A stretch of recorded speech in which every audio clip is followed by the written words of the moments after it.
Infinite Battlefield, 10 times the points. Medan perang tak terbatas, 10 kali lipat poinnya. Bab 30 bagian yang nyaman, penampilan pertama item. Dia berjalan ke seorang pria tampan yang berpegangan pada barisan dan melihat ke gedung dengan sedih, dan tersenyum padanya dan berkata, "Halo, kami reporter dari TV Satelit Danjiang. Bolehkah saya mewawancarai Anda untuk beberapa pertanyaan?" Tanyakan. Pria tampan itu memiliki wajah yang lembut dan terawat, dan dia adalah seorang pemuda yang tampan. "Saya melihat Anda memiliki wajah sedih. Apakah ada kerabat atau teman di sana?" "Ya, pacarku masih di dalam." "Oh, jangan khawatir, pacarmu mungkin ada di salah satu kapal udara sekarang," Zhao Hong menghibur dengan senyuman. "Tidak. Dia ada di lantai 25. Mendengar ini, Zhao Hong diam-diam berpikir ada sesuatu yang salah, dan yang membuatnya semakin buruk adalah pria itu melanjutkan. "Saya mendengar darinya bahwa ada lebih dari 200 orang yang terjebak di lantai 25, dan mereka semua berkerumun di kamar di sebelah tangga." Zhao Hong membuka mulutnya, sedikit keringat keluar dari pipinya. Dia memaksakan senyum, sungguh, itu tidak berlebihan. Dia paling menyukai plot para pahlawan yang menyelamatkan kecantikan dalam dongeng, tapi saat ini, aku. Pria itu memukul pita peringatan dengan sedih, bagian dari pita peringatan itu sedikit bengkok. Gerakan lemah ini membuat Zhao Hong merasa bodoh. Menggau. Zhao Hong tercengang sejenak, dan melihat ke arah suara itu, ternyata ponsel si daging segar yang berdering. Melihat Xiao Xianro mengangkat telepon, Zhao Hong menyadari bahwa ini adalah kesempatan bagus untuk pergi. "Oke, kalau begitu mari kita pergi ke wawancara berikutnya." "Apa?" "Seseorang datang untuk menyelamatkanmu. Pemain yang bisa terbang." "Hei, sekarang pelaporan real time." Zhao Hong memiliki firasat di dalam hatinya, dan akan segera pergi, tetapi pria itu terus berkata dengan keras. "Apa?" "Pemain itu mengeluarkan item yang bisa membubarkan api. Dia juga bilang dia bisa membawamu pergi." Tangan yang memegang mikrofon sedikit bergetar, dan Zhao Hong menyadari bahwa wawancara itu berada di luar kendalinya. Jika dia pergi sekarang, dia mungkin akan dimarahi sampai mati oleh penonton di seluruh negeri. Melihat bahwa komunikasi antara pria dan pacarnya telah berakhir, Zhao Hong segera mendekatinya dan berkata sambil tersenyum. "Pacarmu baru saja meneleponmu, dan samar-samar aku bisa mendengarnya dari samping. Bisakah kamu memberitahuku apa terjadi secara khusus?" Penonton di depan layar juga penasaran dengan apa yang terjadi di dalamnya. Pria itu menjadi tenang dan berkata dengan gembira. "Pacar saya baru saja memberitahu saya bahwa seorang pemain terbang mendobrak pintu mereka dan memegang manik-manik yang dapat mengusir api dan asap. Pemain itu mengatakan bahwa selama dia menembus dinding, dia akan mereka dapat diturunkan dengan aman." Setelah mendengar bagian ini, Zhao Hong terkejut, dan dengan cepat bertanya, "Apakah ini benar?" Tetapi sebagian besar pemain saat ini belum mencapai level 10. "Di mana saya bisa mendapatkan poin untuk membeli item? Selain itu, aku belum pernah mendengar ada pemain yang bisa terbang." Seseorang di dekatnya juga mendengar percakapan mereka, dan mau tidak mau bertanya, "Mungkinkah itu adalah Dewa Hantu?" Zhao Hong menggelengkan kepalanya. Kebanyakan orang tahu tentang fakta bahwa pasukan keluarga Zhao mengepung Dewa Hantu. Jika dia memiliki kemampuan ini, dia akan terbang jauh sebelumnya. "Saya akan berbicara tentang pemain itu nanti, kuncinya adalah tembok apa yang mereka bicarakan." Itu dinding luar di bagian depan lantai 25. Saat dia berbicara, pria itu merentangkan jarinya. Lensa kamera juga bergerak ke atas, mengarah ke area tersebut, dan memperbesar dengan cepat sambil memfokuskan, sehingga dinding dapat terlihat dengan jelas. Hanya pada saat ini semua orang menyadari bahwa api di bawah benar-benar menunjukkan postur pembakaran yang aneh. Api tidak membakar ke atas, tetapi membakar ke udara dalam lengkungan yang halus. Melihat dinding luar lagi, sepotong besar telah menonjol, dan kerikil di dalamnya dapat dilihat melalui celah.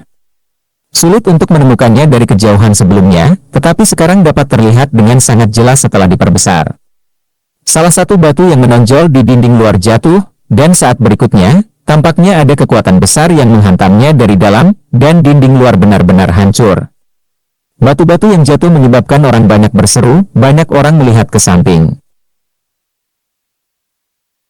Dengan mata telanjang, samar-samar terlihat sekelompok orang berdiri di samping lubang besar itu. Ada orang di sana. Kerumunan yang menonton di bawah gedung berseru. Namun dalam lensa yang diperbesar, Anda dapat dengan jelas melihat orang-orang di samping melangkah mundur, dan kemudian seseorang yang memakai masker oksigen keluar. Beberapa pemain yang sering mengunjungi forum segera menyadari bahwa pakaian orang ini persis sama dengan setelan perintis, Dewa Hantu. Apakah orang ini? Sementara banyak orang menebak-nebak, pria di layar itu melemparkan sebuah kubus biru seukuran kubus Rubik. Kubus itu berputar di udara selama beberapa minggu sebelum meledak terbuka. Cahaya biru psikedelik sebenarnya lebih terang daripada nyala api di sebelahnya. Di bawah mata semua orang yang terkejut, cahaya biru ini berubah menjadi lusinan aliran data dan memanjang ke bawah. Itu memanjang langsung dari lantai 25 ke tanah, dan juga maju beberapa meter ke arah kerumunan. Aliran data ini tetap berada di udara, membentuk pipa transparan. Dinding luar pipa bersinar dengan cahaya biru dingin, seolah-olah diproyeksikan oleh hologram. Ya Tuhan! Apakah ini peralatan? Luar biasa! Bagaimana cara kerjanya? Bisakah itu menyelamatkan orang? Ada banyak obrolan di kerumunan, dan hampir semua orang, ini adalah pertama kalinya mereka melihat sebuah alat peraga. Semua penasaran dan menantikannya. Di bawah tatapan penuh harap semua orang, seorang pria berjalan perlahan ke sisi pipa, hanya melihat ke bawah, dan pria itu bergegas mundur beberapa langkah. Dia berbalik, melambaikan tangannya dan mengatakan sesuatu kepada pria bertopeng yang telah melayang di udara, yang sepertinya membangkitkan ketidakpuasan pria bertopeng itu. Dan melihat pria bertopeng itu menyebut pria ini, dan melambaikan tangannya dan melemparkannya keluar dari lantai 25, terlempar ke pipa. Apa?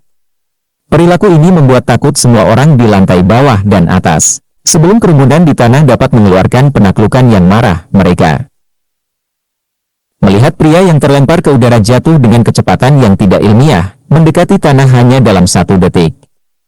Ini sudah berakhir. Otak banyak orang meledak dengan keras, dan mata mereka tumpul, seolah-olah mereka melihat pemandangan mengerikan dari pemisahan daging dan darah di saat berikutnya. Tapi apa yang terjadi selanjutnya mengejutkan mereka. Setelah mendekati tanah, pria tersebut tidak menerobos pipa dan jatuh ke tanah seperti yang mereka harapkan. Tetapi bergerak maju dengan kecepatan konstan di sepanjang pipa, dan akhirnya meninggalkan pipa. Kemudian berdiri kokoh di pintu keluar pipa. Pria itu berdiri diam selama beberapa detik sebelum menyadari bahwa dia telah mendarat dengan selamat. Segera, staf medis berlari untuk memeriksa tubuhnya. Setelah beberapa pemeriksaan, dokter mengambil kesimpulan. Tidak masalah, hanya saja aku terlalu takut, dan aku perlu istirahat yang baik. Dan jangan takut lagi untuk sementara, kalau tidak kamu bisa pingsan. Mendengar berita itu, pria itu menangis karena kegirangan. Aku harus istirahat dengan baik. Dia benar-benar mengira dia baru saja mati. Rasanya begitu baik untuk hidup. Begitu dia santai, kakinya langsung melunak, dan baru kemudian dia menyadari basah yang panas di antara selangkangannya. Tidak apa-apa, hanya kencing karena takut, itu normal. Dokter pria di sebelahnya menghiburnya dengan menepuk pundaknya dengan ragu. Ya, itu hanya dilihat oleh ratusan ribu, jutaan orang. Perawat wanita di samping membuat pisau tanpa ampun. Jantung pria itu tiba-tiba berdetak kencang, dia melihat sekeliling, dan setelah melihat mata kerumunan yang terkejut, penasaran, aneh, dan mengejek, dia tiba menyadari. Dia sepertinya sudah mati. Detik berikutnya, pria itu memutar matanya dan pingsan. Melihat ini, dokter laki-laki itu tersenyum kecut dan menggelengkan kepalanya.